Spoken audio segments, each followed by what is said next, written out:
আজকে শ্রেয়ার এই স্কুলে শেষ দিন ছিল। বন্ধুরা, আজকের পর আমি এই স্কুলে আসবো না। কেন? কারণ আমার বাবা অ্যাডমিশন বড় স্কুলে করে দিয়েছেন। কিন্তু ইয়াশকে এই কথা বলো না। কেন?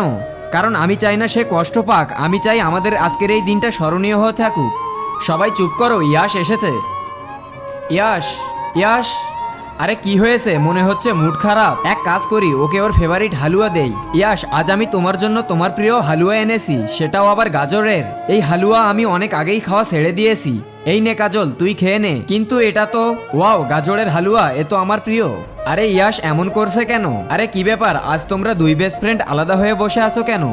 ম্যাম, আমি তো আমার বেস্ট ফ্রেন্ডের সাথেই বসে আছি। কি? এরপর এমন কিছু হয়েছিল সেটা আপনারা দেখলে হাসতে হাসতে গড়াগড়ি খাবেন। তার আগে তুমি যদি তোমার মাকে ভালোবেসে থাকো তাহলে চ্যানেলটিকে লাইক, সাবস্ক্রাইব করে কমেন্টে আই লাভ ইউ মা লিখে যাও। আর যদি না করো তাহলে বুঝবো তুমি তোমার মাকে একটুও ভালোবাসো না। আমি এই স্কুলে আর থাকবোই না। আরে ইয়াশ, এটা তুই কি করলি? আজ তো শ্রেয়ার শেষ দিন ছিল। হ্যাঁ আমি জানি, আমি ওর সব কথা শুনে ফেলেছিলাম। আর আমি ইচ্ছে করেই এমন করেছি যাতে শ্রেয়া স্কুল থেকে চলে যাওয়ার পর আমাকে আরো বেশি করে মনে করে।